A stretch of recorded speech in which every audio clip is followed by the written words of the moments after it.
அது கண்டிப்பா ஏற்றுக்கொள்ள முடியாது. பிரதானத்துவம் இந்த கூட்டத்தில் கூட்டப்பட்டது. ஏன் இவ்வளவு பெரிய ஒரு கன்ஃபியூஷன்? நான் ரொம்ப சிம்பிளான ஒரு பர்சன். அவருக்கு வேற எந்த விதமான ரைட்ஸும் கிடையாது. நேர்பட பேசு நிகழ்ச்சிக்கு உங்கள் அனைவரையும் அன்போடு வரவேற்கின்றேன். இன்றைய நிகழ்ச்சியில் நாம் விவாதிக்க இருக்கக்கூடிய தலைப்பு என்பது கரப்பான்பூச்சி ஜனதா கட்சியினுடைய போராட்டம் குறித்து தான் நம்ம பேச இருக்கிறோம். யார் இந்த கரப்பான் பூச்சிகள், எதை நோக்கி செல்கிறது போராட்டம், இதுதான் தலைப்பு. நான் விருந்தினர்களை உங்களுக்கு அறிமுகம் செய்து விடுகிறேன்.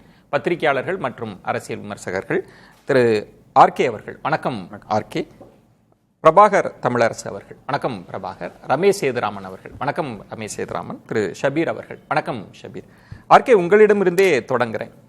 யார் இந்த கரப்பான் பூச்சிகள்? இப்போ பொதுவாக மக்கள் மத்தியில் இது என்ன நடக்குது, யார் இவங்கன்ற ஒரு கேள்வி இருக்கு. இதன் பின்னணி எப்படி புரிஞ்சுக்கிறது? அனைவருக்கும் வணக்கம். உங்களை இந்த ஷோவில் பார்க்குறது ஒரு மிக மகிழ்ச்சியாக இருக்கிறது. இங்கே எந்த அளவுக்கு அத்துமீறல் நடக்கிறதோ, இன்னும் ஒரு டிசி மேலே ஒரு ஏசி மேலே உங்களை கூட்டு உட்கார வச்சு நைட்டு பூரா உட்கார வச்சு விசாரணை பண்ணதில் ஒரு டிரான்ஸ்ஃபர் கூட செய்யாத ஒரு முதல்வர் உட்கார்ந்து கொண்டிருக்கிறாரோ, அது மாதிரி ஒரு பிரதமர் அங்கே உட்கார்ந்து கொண்டிருக்கிறார். அப்போ போலீஸ்க்கு என்ன வேணால் செய்யலாம்ட்டு ஒரு இடம் போலீஸ்க்கு உருவாக்கி கொண்டிருக்கிறது. டெல்லியில் உருவாக்கி விட்டார்கள். அதை வைத்துத்தான் சின்ன பிள்ளைகளை அடிக்கிறாங்க. காக்ரோச் ஜனதா பார்ட்டி என்றது அந்த அபிஜித் தீப்கே உருவாக்கின ஒரு விஷயம். பாஸ்டனில் படித்தவர் அவர். திடீர்னு இந்த சிஜே, நம்மளுடைய சீஃப் ஜஸ்டிஸ் ஆஃப் இந்தியா இளைஞர்கள் பேரசைட்ஸ் மாதிரி இருக்காங்க, இவங்க காக்ரோச் மாதிரி இருக்காங்க, இவங்க என்ன வேணாலும் எங்கே வேணாலும் ஒரு கேமரா தூக்கிட்டு வந்துடுறாங்க, எல்லாருமே பத்திரிகையாளர்கள் நினச்சிட்டு இருக்காங்க, அப்படி இப்படின்னு கண்ணா பின்னான்னு தேவையில்லாமல் திட்டினதுக்கு பிறகுதான் இவர் ஒரு ஆக்சுவலி ஒரு ஜோவியலாக ஆரம்பிச்சார். காக்ரோச் ஜனதா பார்ட்டின்னு ஆரம்பிச்சார். அதுக்கு தமிழாக்கம் கிடையாது, காக்ரோச் தான், கரப்பாம்பூச்சிகள் கிடையாது, ஹிந்தி இதுவும் கிடையாது, இதுக்கு காக்ரோச் தான், காக்ரோச் ஜனதா பார்ட்டி அப்படின்னு ஒன்று ஆரம்பிச்சாரு. அது பார்த்தோன்னா கடகடகன்னு இன்ஸ்டாலையும் சரி, அதே மாதிரி ட்விட்டர்லையும் சரி பயங்கரமான ஃபாலோவிங் அது டென்ஷன் ஆகுது. அது தன்னெழுச்சியா நடந்தது, தன்னெழுச்சியா நடந்ததுதான். ஒரு அதுல ஒன்றும் அது இது பார்த்தாலே தெரியும். என்னன்னா ட்விட்டரும் இன்ஸ்டாவும் ஒத்துக்காத அப்படி. அதாவது நீங்க வேணுமென்றே ஒரு நிறுவனம் கிட்ட காசு கொடுத்து நம்பர்ஸ் உயர்த்தினீங்கன்னா ஏன் செய்யாதுன்னு பார்த்தீங்கன்னா வேற ஒன்றும் கிடையாது. இந்திய அரசாங்கம் அதுக்கு அப்ஜெக்ஷன் தெரிவிக்கும். ஏனென்றால் இது நேரடியாக இந்திய அரசாங்கத்தை தாக்குதுன்ற ஒரு விஷயம். ஆன்டி நீட்டு, அதே மாதிரி இது அந்த நீட்டினுடைய டெஸ்ட் வினாத்தாள் வெளியே வந்தது. ரெண்டாவது தர்மேந்திர பிரதானுடைய ரெசிக்னேஷன். இது ரெண்டு கோரிக்கை வச்சு தான் அவங்க ஆரம்பிக்கிறாங்க.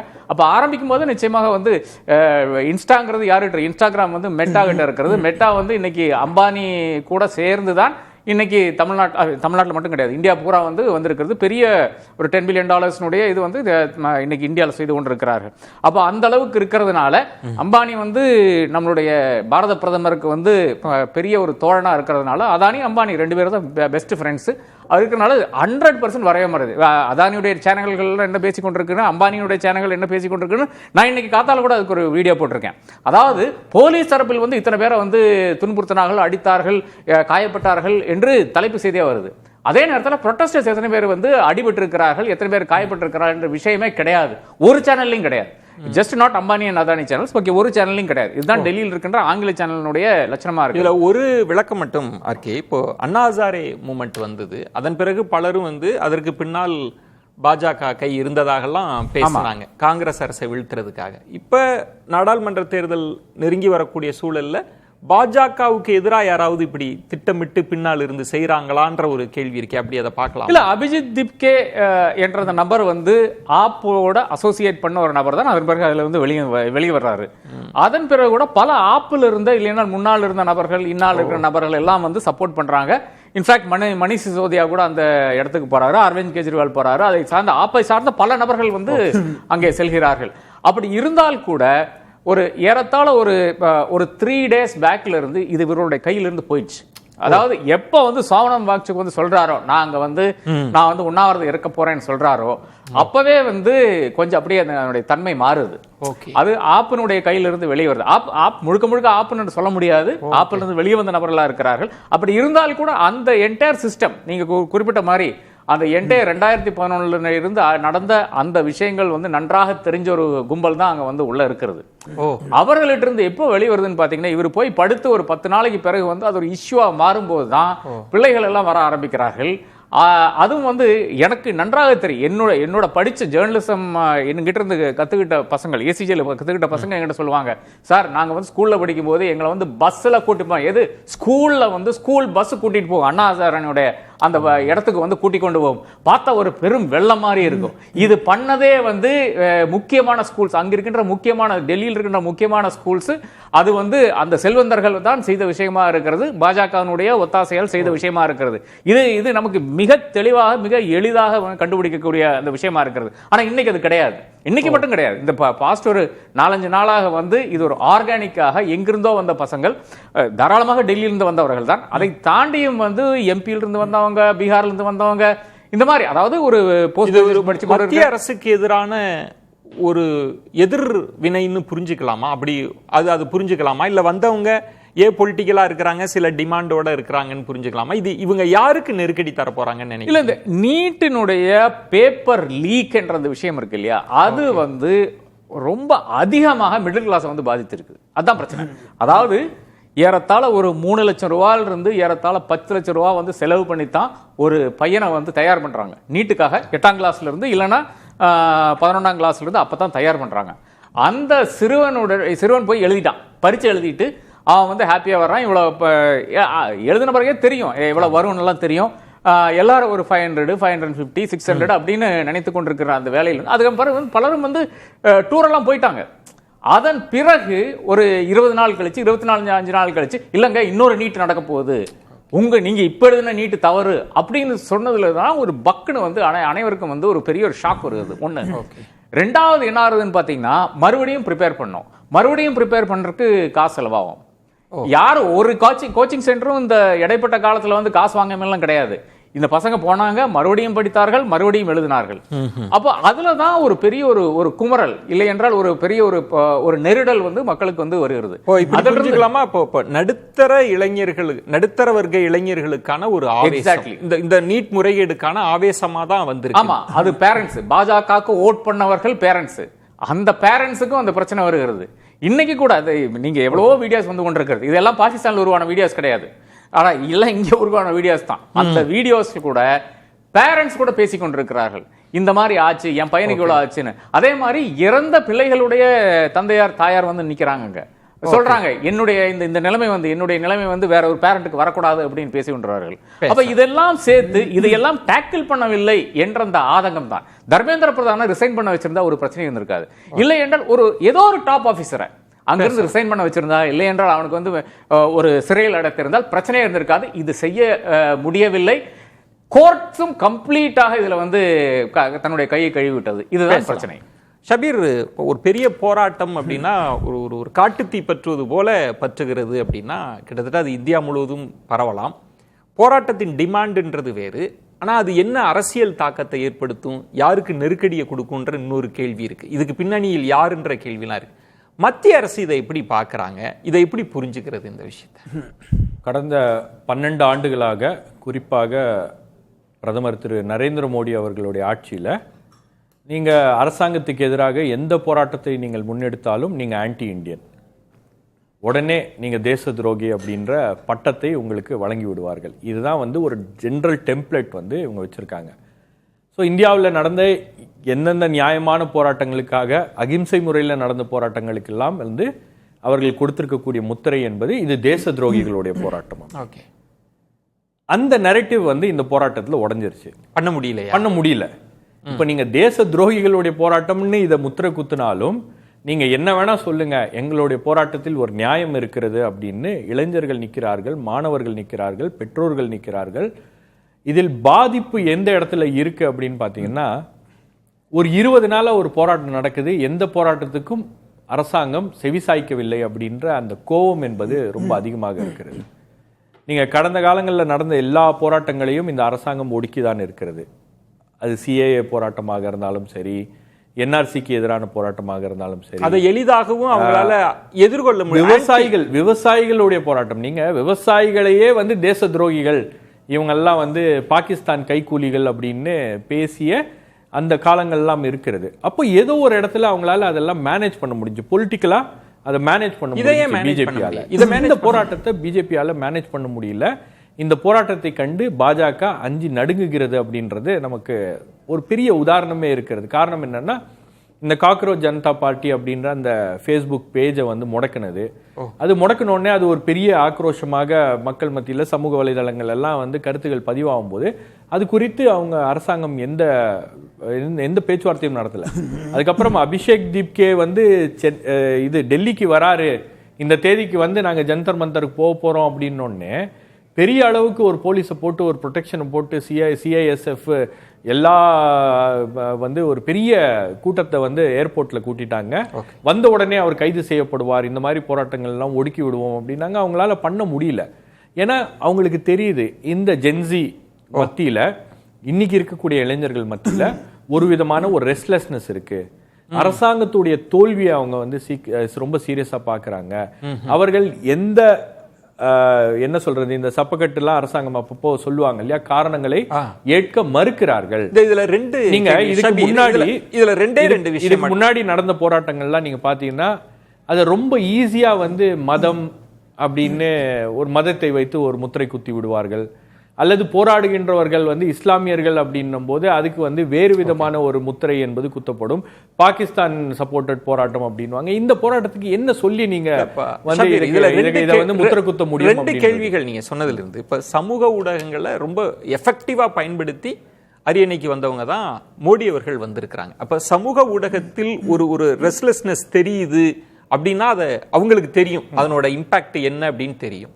இது அப்படியே மெல்ல மெல்ல இப்ப ஆர்கே சொன்ன இன்னொரு முக்கியமான விஷயம்ன்றது, பாஜகவுக்கு பேஸா இருக்கிற நடுத்தர வர்க்க குடும்பங்கள், இன்னும் பாஜகவுக்கு ஆதரவாக இருந்தவர்கள் கூட களத்துக்கு வராங்கன்னா இன்னும் இப்ப அந்த டிமாண்ட சரி செஞ்சு அதை சரி அப்படி இல்ல அங்கதான் ஊத்திரலாம் நினைக்கலையா? அங்கதான் வந்து பிரதமர் மோடியுடைய அந்த ஒரு 56 inches செஸ்ட், நாங்க வந்து இந்த போராட்டக்காரர்களோட பேச்சுவார்த்தை நடத்த மாட்டோம் அப்படின்னு அதை இக்னோர் பண்ணக்கூடிய மனநிலை இருக்கு பாத்தீங்களா? நீங்க லடாக்ல போராட்டம் நடந்துச்சு.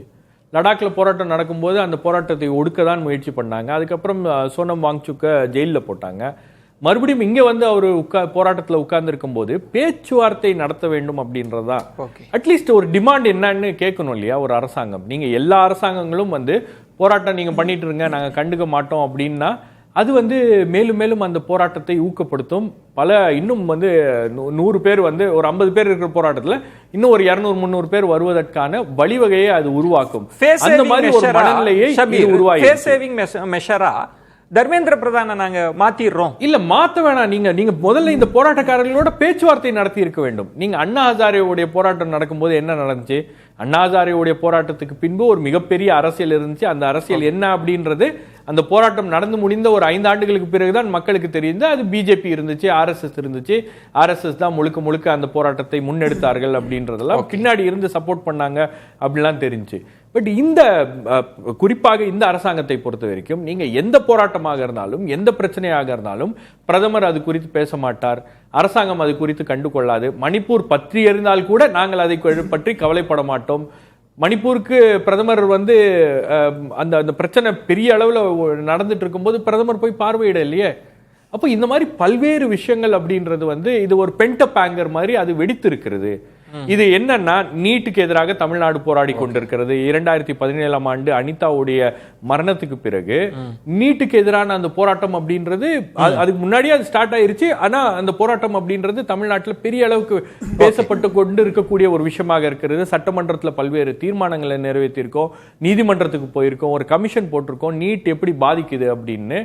ஆனால் உங்களுக்கு இந்தியாவில் இப்போ இந்த தேர்வு முறை அப்படின்றதே வந்து மாணவர்களை வந்து ஒரு விதமான ஒரு சுமையை தூக்கி வைக்கக்கூடிய ஒரு நடவடிக்கையாக இருக்கிறது, அவர்களுக்கான வாய்ப்புகளை பறிக்கக்கூடிய ஒரு நடவடிக்கையாக இருக்கிறது அப்படின்னு அவங்க பாக்குறாங்க.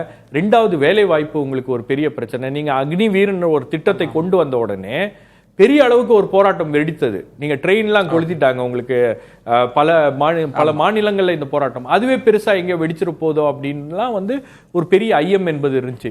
எல்லா போராட்டங்களையும் வந்து இந்த அரசாங்கம் வந்து அவர்களிடம் எதுக்கு போராடுறாங்க, அந்த பிரச்சனைக்கு தீர்வு காணுவதற்கு பதிலா அதை இக்னோர் பண்ணதன் விளைவு இன்னைக்கு இந்த போராட்டம் வந்து இவ்வளவு பெருசா நெருக்கடியா மாறிடுச்சா? கண்டிப்பா ஒரு மிகப்பெரிய நெருக்கடியாக மாறி இருக்கிறது. கன்வின்ஸ் ஆகல. அதாவது நான் பாஜகவுக்கு வாக்களித்தவன், நானே சொல்கிறேன் இந்த அரசாங்கம் ஒழிய வேண்டும் அப்படின்னு அங்க கோஷம் போடுறாங்க, அதை பற்றி பேசுகிறார்கள். நீங்க இந்தியாவில் மட்டும் 2014 ஆண்டு முதல் கிட்டத்தட்ட 89 முறை வந்து இந்த வினாத்தாள்கள் வந்து லீக் ஆயிருக்கு. ஓகே, இந்த வினாத்தாள்கள் லீக் ஆகுறதுக்கு எப்படி அதை சரி செய்யறது அப்படின்னா டெலிகிராம பேன் பண்ணிடலாம். எக்ஸாம் நடத்தும் போது ராணுவத்தை கூப்பிட்டு வந்து நிறுத்தி வச்சு எக்ஸாம் நடத்தலாம் அப்படின்றாங்க. அப்போ அவங்ககிட்ட இதுக்கான தீர்வே இல்லை அப்படின்ற அந்த விரக்தி தான் இந்த போராட்டத்துக்கான அடித்தளமாக மாறி இருக்கிறது. அரசாங்கத்துடைய கையாளாகாத தனம் தான் இந்த போராட்டத்தை இன்னும் வீரியமாக பெரிய அளவுக்கு இந்த போராட்டம் வந்து பரவி இருக்கிறதுக்கு அது முக்கியமான காரணமாக இருக்கு. நீங்க முதல்ல இந்த யார் இந்த கரப்பான் பூச்சிகள்னு ஒரு ஒரு நீதிபதி சொன்னதுதான் ஒரு குறியீடா பயன்படுத்திக்கிறாங்க. முதல்ல இந்த போராட்டம், அந்த போராட்டத்தின் நோக்கத்தெல்லாம் விட்டுறலாம். நீங்க இதுக்கு பின்னணியில யாராவது இருக்காங்கன்னு நினைக்கிறீங்களா, இல்ல மத்திய அரசுக்கு எதிராக தன்னெழுச்சியா உருவான இளைஞர்களின் ஒரு ஆவேச அலையா இதை பாக்குறீங்க? இல்ல, இதுல வந்து ஒன்னு கிரியேட்டிங் அ பேண்ட் வேகன் அப்படின்னு சொல்லுவோம், அடுத்தது வந்து ஜம்பிங் த பேண்ட் வேகன் 2, மூணாவது ஹைஜாக்கிங் த பேண்ட் வேகன் சொல்லுவோம். இதில் வந்து இந்த வைரல் வீடியோலாம், நம்ம கூமாப்பட்டி அந்த வீடியோலாம் எல்லாருக்கும் ஞாபகம் இருக்கும்.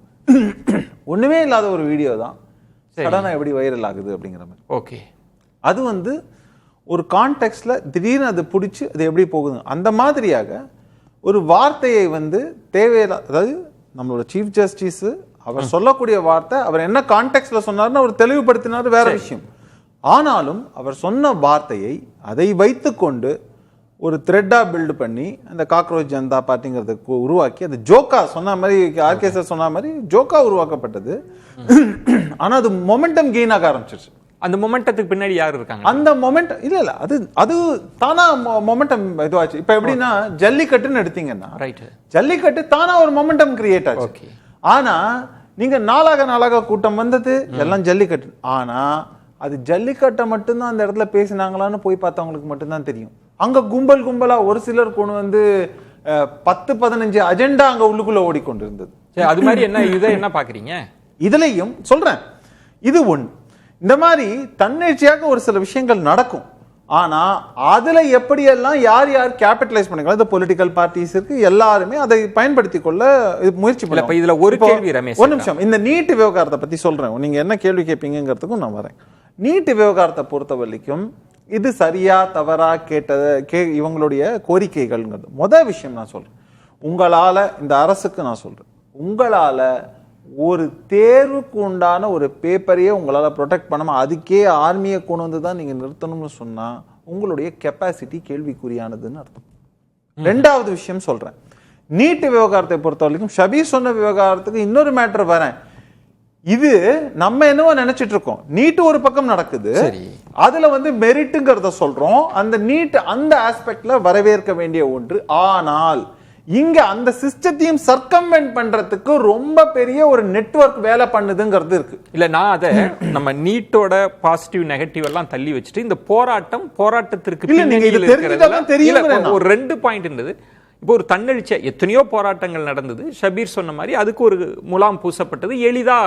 ஆனா இன்னைக்கு ஆர்கே சொன்ன முக்கியமான புள்ளின்றது, யாரெல்லாம் பாஜகவை ஆதரித்த நடுத்தர வர்க்க குடும்பங்கள் இருக்காங்கல்ல, அவங்களே இன்னைக்கு எதிராக வராங்கன்னா இந்த போராட்டம் எதை நோக்கி போகும்னு உங்களால யூகிக்க முடியலையா? இல்ல, இது எல்லா காலத்திலும் எல்லா இடத்துலயும் நடக்கும். ஏன்னா இப்போ நமக்குன்னு ஒரு பிரச்சனை வரும்போது ஆப்வியஸ்லி நீங்க வந்து அந்த இதுல இப்போ நான் சொல்றேனே, இப்போ ஜஸ்ட் இப்போ இருக்கக்கூடிய அரசுன்னு நீங்க எடுத்தீங்கன்னா பல ஆளும் இதுவாக இருந்த அதிமுகவோ திமுகவோ தாவேகாவுக்கு அவங்களுடைய கட்சிக்காரங்களை இந்த பக்கம் வேலை செஞ்சிருக்காங்க. எதுக்கு சொல்றோம் அப்படின்னா அவங்களும் பாதிக்கப்பட்டிருக்கிறார்கள் அப்படிங்கறதுனால தான் செஞ்சிருக்காங்க. அதே மாதிரி தான் எல்லா பிரச்சனையிலயும் அந்த மாதிரியான விஷயங்கள் உண்டு.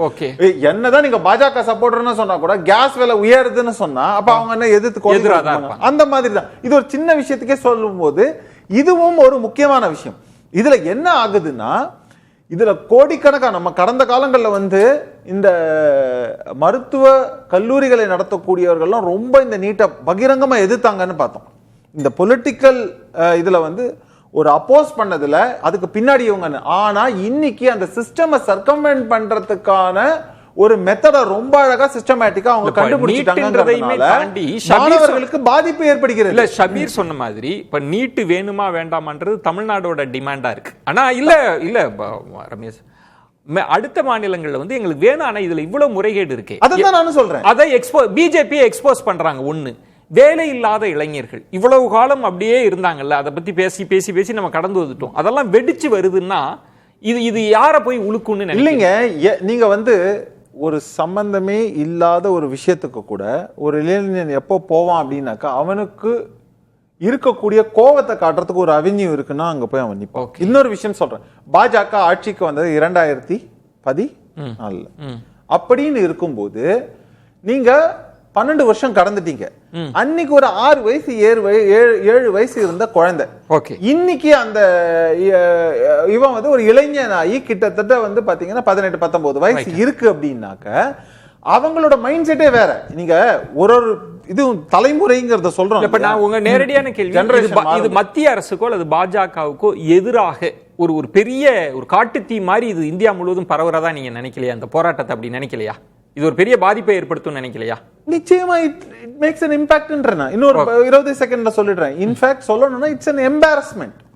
காரணம் என்னன்னாக்க கடந்த காலங்கள்ல நடந்த இப்போ விவசாயிகள் போராட்டம்னு சொன்னோம். விவசாயிகள் போராட்டம்ங்கிறது வந்து இது இல்ல, அதனால்தான் வந்து அந்த மசோதாவெல்லாம் திரும்ப பெற்றார்கள்ங்கிறத பாக்குறோம். ஆனா அதையும் தாண்டி அங்க நடைபெற்ற பல விஷயங்கள், அதாவது கனடால இருந்து மற்ற நாடுகள்ல இருந்து வந்தவங்க அவங்க இந்த விவசாயிகள் பிரச்சனையை தாண்டி அவங்க வந்து போட்ட கோஷங்கள்லாம் தான் அப்படி பிரச்சனையாச்சு. ஆனா இங்கேயும் நம்ம பேசக்கூடிய விவகாரம்ங்கிறது வந்து இந்த பிரச்சனையோட மட்டும் இருந்தால் நிச்சயமா இது இன்னும் அழுத்தத்தை கொடுத்திருக்கும் தான் நான் சொல்றேன். பட் டைலூட் ஆயிடுச்சு. உள்ளுக்கு நிறைய எலிமெண்ட்ஸ் வந்துருச்சு. இப்போ என்னன்னா உள்ள போறவங்க வரிசையா இந்த மாதிரி இப்ப நான் வந்து ஜல்லிக்கட்டுக்கு சொன்ன விவகாரம் தான் அங்க போயிட்டு எல்லாமே ஒரு டைலூட் பண்ற மாதிரியான விஷயமாக போகும்போது ஒரு இளைஞரா இந்த போராட்டத்தை எப்படி பாக்குறீங்கன்ற ஒண்ணு.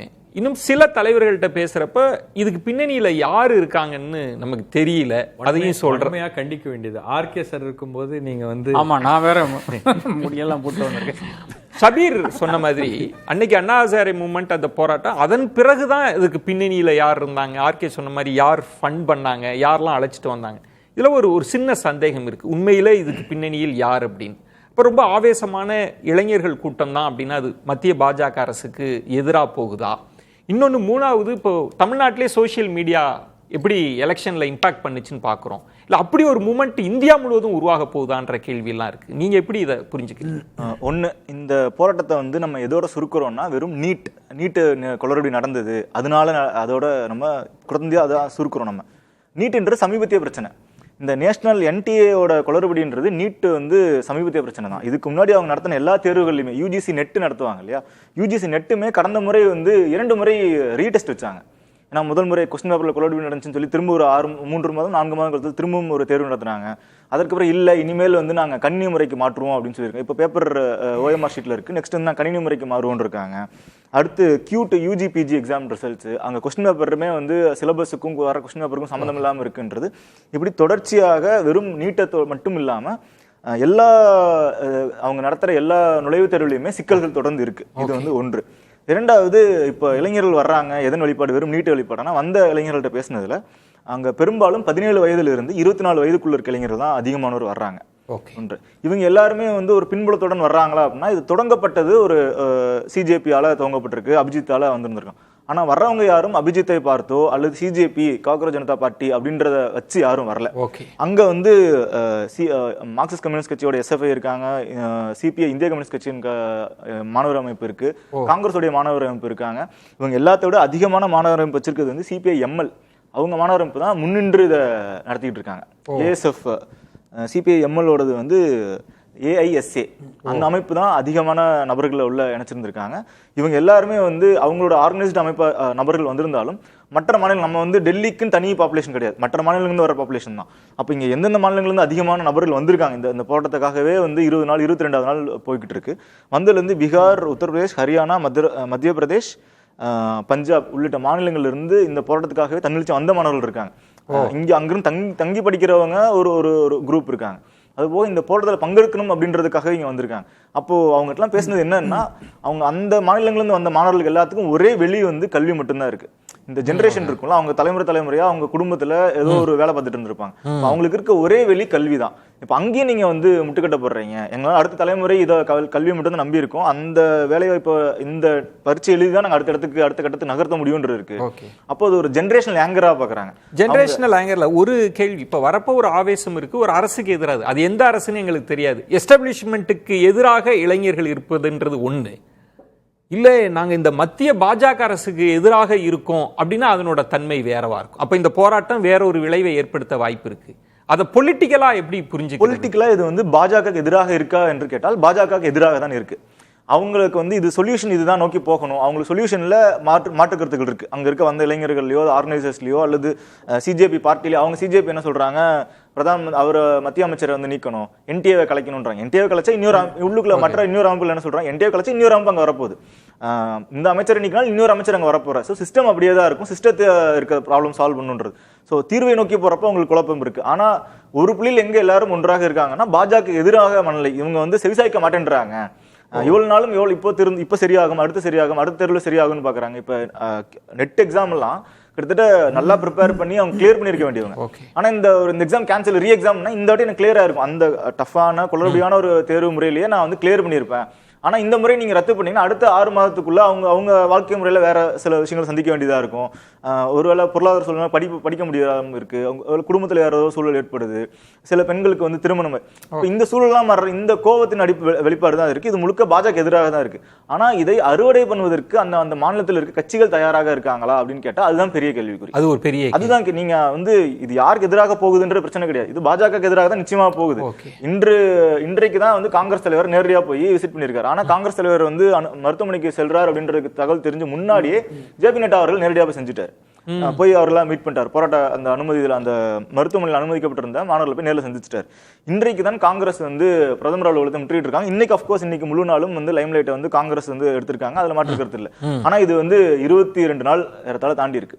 அப்ப இது யார் அறுவடை பண்ண போறா அந்த கன்சர்ன் மாநிலத்துல?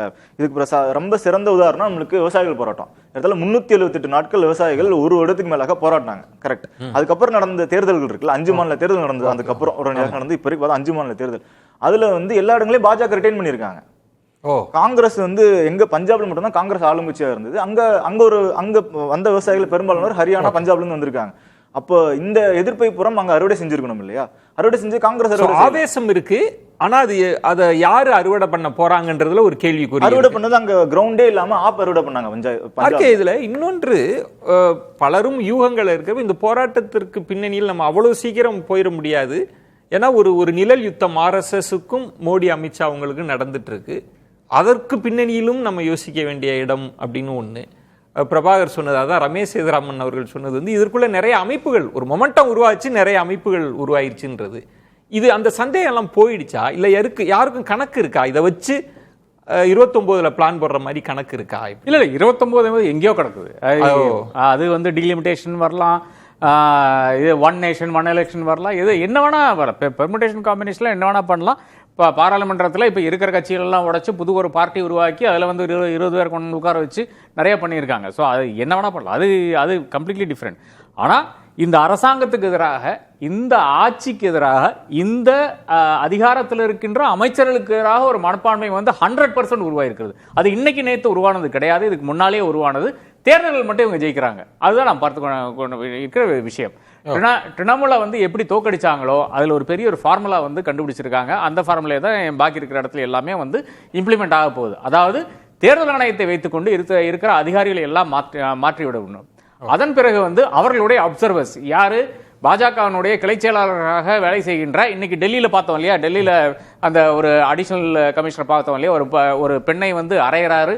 அதன் பிறகு இன்னொரு பெண்ணினுடைய பின்புறத்தில் வந்து இது லட்டியை விடுறாரு. இந்த மாதிரி இருக்கின்ற இந்த அயோக்கிய ராஸ்கல்கள் தான் அடுத்ததாக தேர்தல் ஆணையம் வந்து கண்டுபிடித்து கொண்டு வரும். இதுதான் நடந்திருக்கிறது. லக்னோவில் இருந்த ஒரு டிசியை வந்து இங்க போட்டிருந்தாங்க, பெங்காலில் தேர்தல் ஆணையம் போட்டிருந்தது. இப்போ இந்த மாதிரி நபர்கள் தான் வந்து கொண்டு இருக்கிறார்கள். இனி இதுல இன்னொரு சைட் ஷோ ஒன்று இருக்குது.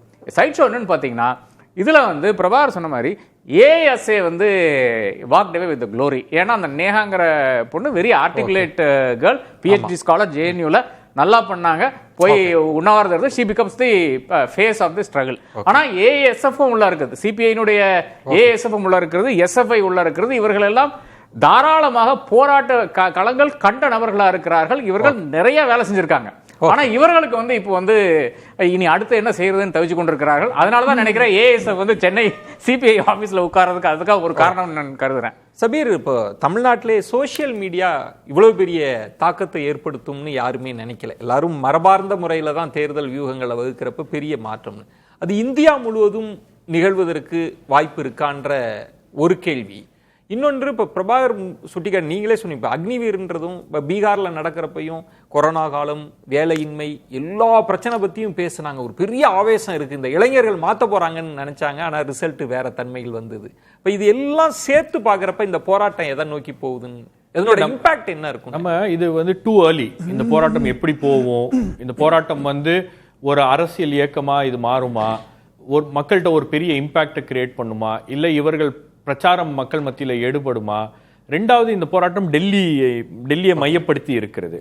எல்லா பகுதிகளிலிருந்தும் வந்து அந்த போராட்டத்தில் கலந்து கொள்கிறார்கள். என்ன விஷயம் அப்படின்னு பார்த்தீங்கன்னா, இது வந்து மாநிலங்களுக்கும் போகணும். அந்தந்த பாஜக ஆளுகின்ற மாநிலங்களில் இந்த குரூப்ஸ் வந்து ப்ரெஷர் குரூப்ஸாக மாறினாங்கன்னா, இது மாநில அளவில் வந்து அங்கே வந்து மாநில அளவில் பாஜக ஆளுகின்ற மாநிலங்களில் நெருக்கடியை உருவாக்குது அப்படின்னா, மக்கள் மத்தியில் வேறு விதமான மனநிலையை உருவாக்குது அப்படின்னா இவங்க எல்லாம் வந்து பயப்படுவாங்க. பாஜக பயப்படுறது ஒன்று தான். எந்த விஷயமா இருந்தாலும் தேர்தலில் எந்த பாதிப்பும் வந்து விடக்கூடாது. ஏன்னா நீங்கள் இந்த ஃபார்மர்ஸுடைய விவசாயிகளுக்கு கொண்டு வந்த அந்த 3 சட்டங்களை ஒரு கமா ஃபுல் ஸ்டாப் கூட நாங்கள் மாற்ற மாட்டோம் அப்படின்னு பாஜக சேலஞ்ச் பண்ணாங்க. ஆனால் கடைசியில் அந்த 3 வேளாண் சட்டங்களையும் திரும்ப பெற்று விட்டார்கள். காரணம் என்னன்னா, அவங்களுக்கு யூபியில் அது வந்து ஒரு பெரிய லாஸை வந்து உருவாக்கும் அப்படின்னு. பட் கிரவுண்ட் லெவலில் அவங்க அதை வேறு விதமாக மேனேஜ் பண்ணாங்க. அப்போ அவங்களுக்கு அரசியல் ரீதியாக இது வந்து ஒரு பிரச்சனையாக மாறுகிறது அப்படின்னா, அபிஜித் தீப்கேவை வந்து பாஜக கொண்டு வந்து சேர்த்துடலாமா அப்படின்னு கூட முயற்சி பண்ணுவாங்க. காக்ரோச் ஜனதா பார்ட்டி, பாஜக ஜனதா பார்ட்டி என்ன இருக்கு, ரெண்டுமே ஒண்ணுதான், நீங்க வாங்க எங்க கட்சியில சேர்ந்துருவாங்க. இது பாஜகவுடைய டாக்டிக்ஸ். இல்ல இப்படி இன்னொன்னு புரிஞ்சுக்கணும், இந்த போராட்ட களத்தில் இன்னைக்கு வந்து ரோட்ல இறங்கி லாட்டிகள் அடி வாங்கி கொண்டு போராடி கொண்டு இருக்கிற மிகவும் பெரிய தைரியசாலிகள். ஏன்னா எல்லா போராட்டங்கள்லயும் வந்து அவங்க அடிபட்டு பல பேர் சிறையில வந்து போய் உட்கார வச்சு பல ஆக்டிவிஸ்ட வந்து இவங்க கொடுமைப்படுத்திட்டாங்க. டெல்லியில இனி போராடுவதற்கு ஆட்களே இல்லை அப்படின்ற மாதிரி ஒரு நிலையை வந்து அவங்க உருவாக்கிட்டாங்க.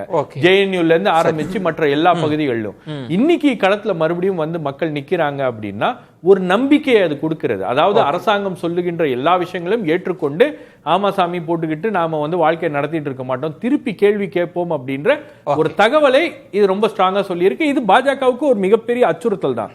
ஆனா பொலிட்டிக்கலா இது எப்படி பேன் அவுட் ஆகும் நம்ம பார்க்கலாம், அது அடுத்த கட்டத்தில் பேசலாம். இப்போ பிரபாகர், ஷபீர் சொன்னாங்க பொறுத்திருந்து தான் பார்க்கணும் இது மற்ற மாநிலங்கள்ல என்ன தாக்கத்தை ஏற்படுத்தும்னு.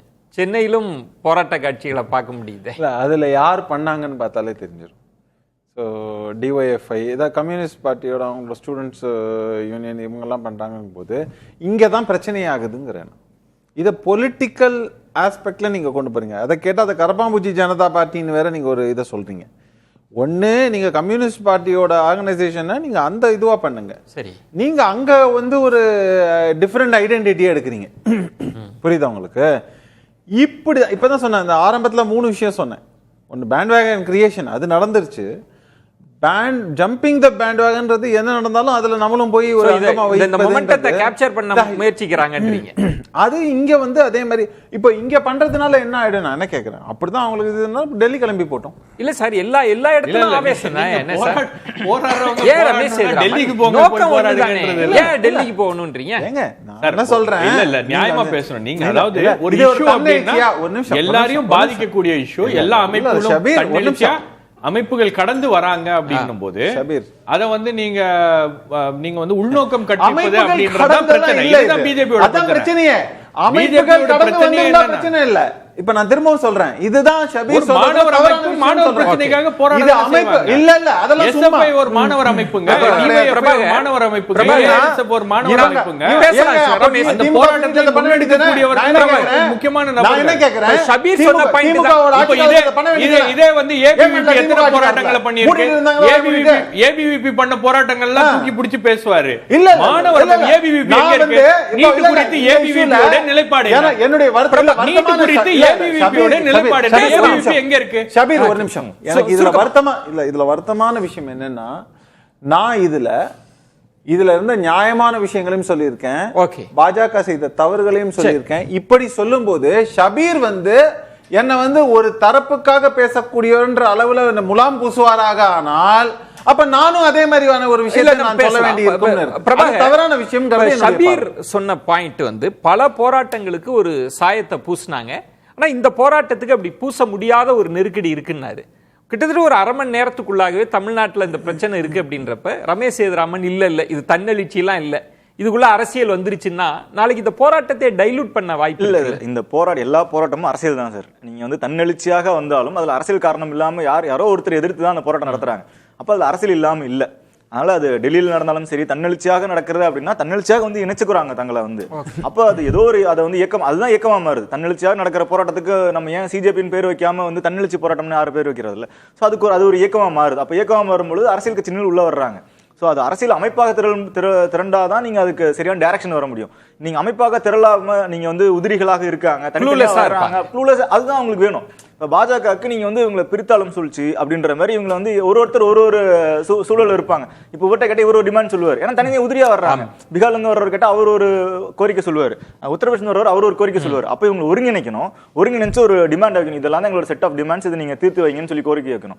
அதற்கு ஒரு வழிநடத்துவதற்கு ஒரு அமைப்பு வேணும். அது ஒரு அமைப்பா இருக்க வேண்டியதுல ஒரு 10 அமைப்பாக இருக்கலாம், அது இடதுசாரிகள் வரலாம். காங்கிரஸோட மாணவர் அமைப்பு கூட தான் இருக்காங்க. இன்னைக்கு கைகால் உடஞ்சு அனுமதிக்கப்பட்டிருக்குல 100க்கும் மேற்பட்ட காங்கிரஸ் மாணவர் அமைப்பை சேர்ந்தவங்களா இருக்காங்க. அமைப்பை சேர்ந்தவங்க கைகால் உடைக்கப்பட்டு மருத்துவமனை அனுமதிக்கப்பட்டிருக்காங்க. அதுக்கு அவங்களாம் வரவே கூடாது. அவங்க ஸ்டூடெண்ட்ஸ் தான், அவங்க ஸ்டூடெண்ட்ஸ் அவங்க அரசியலுக்கு தங்களை இணைச்சிருக்காங்க. அவங்க யாரும் ஸ்டூடெண்ட்ஸே இல்ல. அவங்கலாம் அப்போ என்ன நெட் எக்ஸாம் எழுதுறாங்க. நெட் எக்ஸாம் எழுதுறவங்களாம் யாரு, படிச்சு முடிச்சுட்டு ஒரு யூஜி முடிச்சுட்டு அடுத்து ஆசிரியர் தேர்வுக்காக போறாங்க, நெட் எக்ஸாம் எழுதுறாங்க. அப்ப அவங்களும் என்டிஏல பாதிக்கப்படுறாங்களே. இல்ல மாணவர்கள் மட்டும் தான் வரணும் என்டிஏ எதிர்க்க போறாங்கன்னா அப்ப படிச்சு முடிச்சுட்டு நெட் எக்ஸாம் எழுதுறவங்க வரக்கூடாதுன்னு இருக்காங்க. அதனால இது அமைப்பாக திரள்றது அப்படின்றது அதுல குற்றச்சாட்டு காண வேண்டியது இல்லை. ஆனா இவங்க நல்ல வேலையாக இந்த முறை அரசியல் கலப்பு இருக்குன்னு தான் சொன்னாங்க. இந்த முறை பாகிஸ்தான் வரைக்கும் யாரும் போகலன்ற வரைக்கும் அது நல்லது. ஆர்கே, இப்போ இது அடுத்த கட்டமா எப்படி நகருன்றத பாக்குறீங்க? இப்பயே அதற்குள்ள அரசியல் அமைப்பினர் வந்தாங்கன்னு. இப்ப ஜல்லிக்கட்டு போராட்டத்துக்கு இங்கே என்ன சொன்னாங்க, ஒசாமா பின் லேடன் பதாகையோடு உள்ளுக்கு வந்தாங்க அப்படின்னு சொன்னாங்க. சொல்ல அந்த மாதிரி இந்த போராட்டத்தோட அடுத்த கட்டம் எப்படி நகரும்னு நினைக்கிறீங்க? இல்ல டெஃபினட்டா இதுல பிரச்சனை என்னன்னு பாத்தீங்கன்னா, ஒரு இந்த சிஜேபி மோடியோ இல்லை என்றால் ஒரு சாதாரண அமைப்பு போலியோ இருக்கின்ற ஒரு இடம் இல்லை என்றால் அந்த ஸ்பேஸ் நிச்சயமாக இது முன்னெடுத்து செல்ல முடியாது. ஏன்னா பாராளுமன்றத்தில் அவங்களுக்கு வாய்ஸ் கிடையாது, இதில் அசம்பிளிஸில் கிடையாது. அதனால அரசியல் கட்சிகள் உள்ள வந்து தான் ஆக வேண்டும், வேற வழியே கிடையாது. எல்லாமே அரசியல் தானுங்க, இது அரசியல் கிடையாதா? பிரதான் யாரு? பிரதான் ஆர்எஸ்எஸ் காரரு, மோடி யாரு? ஆர்எஸ்எஸ் காரரு. அதை எதிர்த்து தானே இவர்கள் போராடுகிறார்கள். யாரை எதிர்த்து போராடுகிறார்கள்? இதுதானே போராடுகிறார்கள். டெல்லி போலீஸ் யாரு? ஒரு அரசியல் அமைப்பு தானே இன்னைக்கு. அப்ப இவர்களை எடுத்து போராடும் போது உங்களுக்கு ஒரு அரசியல் கட்சியினுடைய பலம் இல்லை என்றால் உங்களால் முடியாது. ஆனா இன்னைக்கு நடந்த விஷயம் நான் இவர்கிட்ட சொல்லிட்டு இருந்தேன், சார்கிட்ட, ரமேஷ் சேதுராமன் கிட்ட. இன்னைக்கு காங்கிரஸ் பார்ட்டி ஆக்சுவலி ஹைஜாக் பண்ணியிருக்கு இந்த என்டையர் மூவ்மெண்ட்டை. என்ன பண்ணாங்க பார்த்தீங்கன்னா, அங்கே போகவே இல்லை. அஃப்கோர்ஸ் கேசி வேணுகோபால் வேறு யாரோ போனாங்க, 3-4 பேர் போனாங்க. கேசி வேணுகோபால் ஒரு ட்வீட் போட்டார், எல்லாம் பண்ணார். ஆனால் ராகுல் காந்தி ரொம்ப சாதுரியமாக 7RCRல பிரதமருடைய வீட்டுக்கு முன்னாடி போய் உட்கார்ந்து அங்கே ஒரு கலாட்டா பண்ணார் பாருங்க. அதுல கம்ப்ளீட்டா இன்னைக்கு நாளைக்கு வந்த பத்திரிகையில் என்ன படம், ராகுல் காந்தியை இப்படி தூக்கிட்டு போற படம் தான் எல்லா பத்திரிகையிலும் வரும் என்று நான் கருதுகிறேன். ஒரு காலத்துல அப்படிதான் இருந்தது, நாளைக்கு எப்படி இருக்குன்னு சொல்ல முடியாது. ஆனா அதான் படம். நாளையினுடைய பத்திரிகையினுடைய படம் என்றால் ராகுல் காந்தியை தூக்கிட்டு போற படம். இப்ப எங்க இருக்கு அந்த இஷ்யூ? எங்க இருக்கு? யாருக்கு அதுல பாசிட்டிவா வந்துச்சு? சோனியா பிரியங்கா காந்தியை பின்னால் இருந்து ஒருத்தர் தள்ளி கொண்டிருக்கிறார், ஒரு பஸ்ல இறங்கி தள்ளி கொண்டிருக்கிறார், ஆண் போலீஸ்காரன் தள்ளி கொண்டிருக்கிறார். இதுல எங்க போய் பார்க்காத விஷயங்களா இருக்கிறது. அப்ப முழுக்க இந்த என்டையர் மூவ்மெண்ட்டை காங்கிரஸ் கையெடுத்த மாதிரி ஒரு தோற்றம் நாளைக்கு வருகிறது. இதுதான் இதனுடைய நீட்சியாக நடக்க வேண்டும். ஷபீர், அப்ப காங்கிரஸ்க்கு ஒரு வாய்ப்பு இருக்கா? இது ஒரு எதிர்ப்பு இருக்கு, இது அமைப்பாக திரளல, ஆனா அந்த எதிர்ப்பை தனக்கானதா மாற்றுறதுக்கு வாய்ப்பு இருக்குமா? அப்படி ஒரு நிகழ்வு இல்ல, நடக்கல. கடந்த காலங்களில் காங்கிரஸ் அந்த முயற்சியை செய்திருக்கிறது. முதல்ல காங்கிரஸ்குள்ளேயே இந்த மாதிரி ஒரு எழுச்சி வரணும். அப்பதான் காங்கிரஸ் எழுச்சி அடைய வேண்டும். அப்புறம்தான் அது மக்களுடைய எழுச்சியோட அது மேட்ச் பண்ணும். இங்க வந்து எல்லா போராட்டங்களும் பாத்தீங்கன்னா தன்னெழுச்சியாக நடந்த போராட்டம், அது JNU போராட்டமாக இருக்கட்டும், CAA NRC ஆக இருக்கட்டும், அல்லது ஜல்லிக்கட்டாக இருக்கட்டும், அல்லது உங்களுக்கு வந்து விவசாயிகளுடைய போராட்டமா ஒரு இஷ்யூவை மையப்படுத்தி அவங்க எடுத்துக்கிட்டு அவங்க வந்து ஆர்கனைஸ் ஆகி வராங்க. இப்ப எல்லா போராட்டங்களும் வந்து காங்கிரஸுக்கு சாதகமாக வந்து அவங்களுக்கு அது அரசியல் காரணங்களுக்காக அதை காங்கிரஸ் வந்து அபகரிக்கிறதோ அல்லது காங்கிரஸ் அதை பயன்படுத்திக் கொள்வதோ அப்படின்றது பொலிட்டிக்கலா காங்கிரஸ் என்ன பண்ணுச்சு அப்படின்ற ஒரு கேள்வி இருக்குல்ல. இப்ப நீங்க இந்த போராட்டத்துல இடதுசாரி தலைவர்கள் முதல் நாள்ல இருந்தே அவங்க வந்து களத்துல இருக்காங்க. பிருந்தா கரத் போன்றவர்கள்லாம் சோனம் வாங்சுக்க போய் பார்த்தாங்க, போராட்டத்தை வாபஸ் வாங்க வேண்டும்னு கேட்டாங்க, நிறைய தலைவர்கள் போய் சந்திச்சுட்டு இருக்காங்க. காங்கிரஸ் கட்சி என்ன பண்ணுச்சு? இந்த மாதிரி ஒரு சூழலை உருவாக்குவதற்கோ அல்லது ஒரு அதிருப்தியை ஆளுகின்ற அரசாங்கத்துக்கு எதிராக ஒரு அதிருப்தியை உருவாக்குவதற்கோ களத்துல காங்கிரஸ் எந்த அளவுக்கு பெரிய அளவுல பணி செய்திருக்கிறார்கள் அப்படின்னா மிக குறைவுதான். நிறைவு சுற்று எல்லாரும் ரொம்ப சுருக்கமா இத மத்திய அரசு எப்படி இதற்கு எதிர்வினை ஆற்றும்னு நினைக்கிறீங்க? ரமேஷ் சேதுராம், ரொம்ப சுருக்கமா சம்ம பண்ணா எப்படி சொல்லுவீங்க? இல்ல, எதிர்வினை ஆற்றும்னு நினைக்கிறீங்கன்றத விட என்ன செய்யணும் அப்படிங்கிறது 2 ஆஸ்பெக்ட் இருக்கு. எதிர்வினை ஆற்றணும்னு சொல்றது இந்த இதை வந்து குயிக்கா வந்து இது ஃபர்தரா டெவலப் ஆகாம பாத்துக்கணும் அப்படிங்கிறது. இப்ப சொன்னாங்க இல்லையா, தன்னெழுச்சியா இருந்தா கூட இது பொலிட்டிக்கல் இது வரதான் செய்யணும். அப்படி இருந்தா அவங்க பொலிட்டிக்கலா டீல் பண்ணுவாங்க அப்படின்னு பாக்கலாம். அதுக்கும் வாய்ப்பு இருக்கு. ஆமா, அது இல்லாமல் அதை தாண்டி என்ன செய்யணும் அப்படின்னு பார்த்தா சொன்னா சுருக்கமா பேச்சுவார்த்தை மற்ற விஷயங்களை செய்வதுங்கிறது ஆரம்பிச்சு அவங்க டேமேஜ் கண்ட்ரோல் இதுல இறங்கினா மட்டும்தான் சரியா இருக்கும். இல்ல, அந்த பசங்க சொல்லிட்டாங்க தர்மேந்திர பிரசாத் சைன் பண்ண வேண்டும். அந்த நீட்டு அந்த செத்த குழந்தைங்களுக்கு அந்த ஃபேமிலிஸ்க்கு வந்து நீங்க வந்து 1 crore இது அது மட்டும் பண்ணா போதும். பாஜக ஒரு தேர்தல் தோக்காது, அதுக்கு தானே ஒருத்தனை உட்கார வச்சிருக்கீங்க. என்ன பிரச்சனைன்னு புரிய மாட்டேங்குது எனக்கு. இல்ல, என்னை பொறுத்த வரைக்கும் இந்த போராட்டத்தை உடைக்க முயற்சி பண்ணுவாங்க. அதுல ஏதாச்சும் குழப்பம் இருக்கிறதா? பாஜக இது பண்ணுதோ இல்லையோ, ஆங்கில ஊடகங்களும் இந்தி ஊடகங்களும் ஆல்ரெடி பண்ண ஆரம்பிச்சுட்டாங்க. எதிரா துக்குடை கேங், அதுக்கப்புறம் வந்து இவங்க இந்த துக்குடை கேங்ல இருந்து இந்த வன்முறை எல்லாம் அவங்க பண்ணாங்க. அதாவது வெள்ளிக்கிழமை தொழுகைக்கு பிறகு எப்படி எல்லாம் வந்து வன்முறை நடக்கிறதோ அந்த மாதிரி வன்முறையாளர்கள்லாம் உள்ள பூந்துட்டாங்கன்ற இதெல்லாம் வந்து வச்சு பேசுறாங்க. ஊடகங்கள், ஆங்கில ஊடகங்கள் குறிப்பாக முழுக்க அரசாங்கத்துக்கு ஆதரவாகவே இந்த போராட்டத்தை சித்தரிக்கிறார். சார் சொன்னார் இல்லையா, ராகுல் காந்தி படம் வருமா என்னன்னு. என்னை பொறுத்த வரைக்கும் வரலன்னா கூட வந்து நம்ம வந்து ஒன்றும் கவலைப்பட வேண்டியது இல்லை. ஏன்னா அந்த அளவுக்கு ஊடகங்களுடைய நிலைமை என்பது இருக்கிறது. பிரபாகர், கோரிக்கையை நிறைவேற்றணும் அப்படின்றது தான். அந்த கோரிக்கையை வந்து அவங்க சொன்ன மாதிரி அமைச்சரை மாத்திரம் இதுல இருக்க அவங்களுக்கு குடும்பத்தினருக்கு 1 கோடி கொடுக்கணுன்றது. இன்னும் நீட் NTA அப்படின்ற அந்த சிஸ்டத்தையுமே வந்து மாற்றணும் அப்படின்னு கோரிக்கை வச்சிருக்காங்க.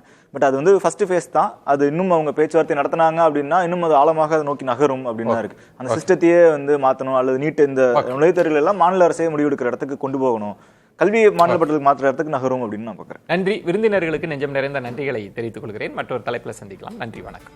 அது வந்து கண்டிப்பா ஏற்றுக்கொள்ள முடியாது. பிரதான